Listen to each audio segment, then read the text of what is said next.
Welcome back ہے۔ پاکستان کے عوام حیران ہیں، پریشان ہیں، آخر کیا ہو رہا ہے؟ 20 سال پہلے پاکستان میں کیا کچھ ہوا؟ آئی ایس آئی کا کیا کردار تھا؟ فوج نے کس طرح سے سیاستدانوں کو استعمال کیا؟ کن کن سیاستدانوں کو پیسے دیے؟ کن سیاستدانوں نے جمہوریت کے خلاف فوج کو مضبوط کیا، فوج کے ساتھ مل کے کام کیا؟ یہ تمام وہ قضیے ہیں جو اس وقت آپ کے سامنے آ رہے ہیں۔ قوم حیران پریشان ہے، کچھ کو اندازہ ہو رہا ہے، کچھ کو اندازہ نہیں ہو رہا، صحیح تصویر نہیں، کہیں سچا، کہیں آدھا سچ ہے، کہیں آدھا جھوٹ، کہیں آدھے حقائق ہیں اور کہیں آدھے فسانے۔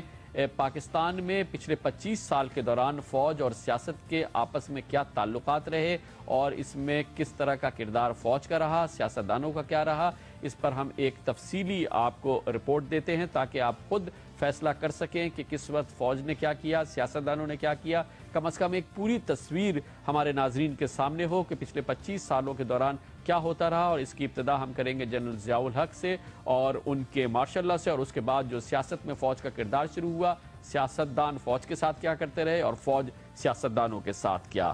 General Akhtar Abdur Rahman D G I S I 1980 سے 1987 تک رہے جنرل ضیاء الحق کے ساتھ، گو کہ ان کا نام افغان جنگ کے حوالے سے زیادہ مشہور ہوا، لیکن اپوزیشن جماعتوں اور تحریک برائے بحالی جمہوریت یعنی MRD کی صفوں میں رسائی حاصل کی انہوں نے اور اپنے افسران کو باور کرایا کہ اپوزیشن کی تحریک میں بھارت اور امریکہ کا بھی ہاتھ ہے۔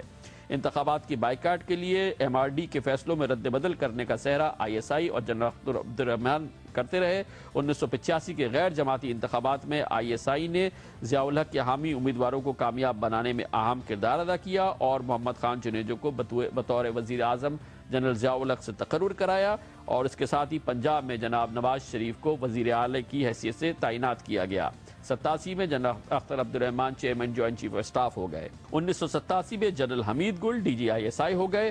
اپریل 1988 میں اوجڑی دھماکے کے وقت وہ ISI کے سربراہ تھے۔ یہ خیال کیا جاتا ہے کہ اوجڑی کے واقعے کے پیش نظر وزیر اعظم جنوجو نے جنرل حمید گل کو برطرف کرنے کی تیاری کی اور جنرل ضیاء الحق نے اسی وجہ سے جنوجی حکومت کو برطرف کیا۔ اس کے بعد پنجاب کے نگراں وزیر اعلیٰ کے طور پر نواز شریف کی تعیناتی کی گئی، جو کہ ایک اہم عمل تھا کیونکہ وہ جناب جنوجو کے بہت قریبی ساتھی اور ان کی حکومت میں پنجاب کے وزیر اعلیٰ تھے، لیکن وہ جنرل ضیاء الحق کے جنوجو حکومت کو سیک کرنے کے فیصلے میں ان کے ساتھ شامل رہے۔ طیارے کے حادثے میں جنرل ضیاء الحق اور فوج کی اعلیٰ قیادت کی ہلاکت کے وقت بھی جنرل حمید گل ISI کے سربراہ تھے اور اس واقعے کے بعد بھی وہ اسی عہدے پر کام کرتے رہے۔ اسی دوران انہوں نے PPP مخالف اتحاد قائم کرنے کے لیے ISI کو استعمال کیا اور قدامت پسند جماعتوں کو اسلامی جمہوری اتحاد کے طور پر نواز شریف کو پیش کرنے میں اہم کردار ادا کیا۔ حمید گل کا کہنا ہے کہ وہ اس معاملے پر تمام عدالتی کارروائیوں کے لیے تیار ہیں۔ جنرل حمید گل کی رخصتی کے بعد محترمہ بے نظیر بھٹو نے لیفٹیننٹ جنرل ریٹائرڈ شمس الرحمان کلو کو ISI کا سربراہ بنایا۔ جنرل شمس الرحمان کلو پہلے ریٹائرڈ آفیسر تھے جو ISI کے سربراہ بنے، لیکن ان کی سربراہی اور ISI ان کے تابع نہیں رہی کیونکہ وہ ریٹائرڈ جنرل تھے اور ISI میں تعینات تمام حاضر فوجی سروس آفیسرز مسلسل جنرل ہیڈ کوارٹر سے ہی اپنے احکامات لیتے رہے اور ان کو احکامات جنرل اسلم بیگ سے ہی ملتے رہے۔ جنرل کلو اتنے بے اثر ثابت ہوئے کہ انہیں محترمہ بے نظیر بھٹو کی حکومت کی رخصتی کا بھی علم نہ ہو سکا۔ جنرل کلو کی رخصتی کے بعد جنرل اسد درانی ISI کے سربراہ بنے۔ وہ پہلے ISI کے سربراہ تھے جن کے پاس MI کی سربراہی بھی تھی، یعنی MI اور ISI دونوں کی سربراہی جنرل اسد درانی کے پاس تھی۔ جنرل اسد درانی کے ماتحت ISI نے PPP مخالف سیاسی جماعتوں کو بھاری معاوضے دیے۔ یہ رقوم جعلی بینک کھاتوں کے ذریعے حبیب بینک سے نکلوائی گئی تھی۔ ISI کو اور اس کے سربراہ کو یہ معلوم تھا، لیکن اس کے باوجود یہ رقوم فراہم کی گئی۔ MQM کے منحرف گروپ کی تشکیل اور اس کی مالی سیاسی مدد کا ذمہ دار بھی جنرل اسد درانی کے ماتحت ISI کو گردانا چاہتا ہے۔ جنرل اسد درانی کے بعد جناب نواز شریف کی حکومت تھی۔ اس دوران جنرل جاوید ناصر کو جناب نواز شریف نے ISI کا سربراہ بنایا۔ وہ 1993 تک ISI کے سربراہ رہے۔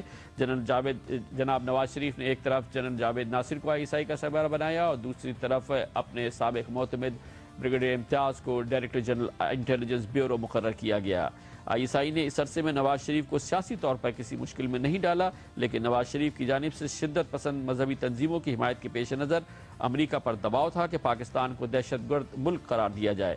نواز شریف کے آرمی چیف جنرل آصف نواز اور جنرل غلام اسحاق خان سے اختلافات پیدا ہوئے، لیکن لیفٹیننٹ جنرل جاوید ناصر غیر جانبدار ہی رہے۔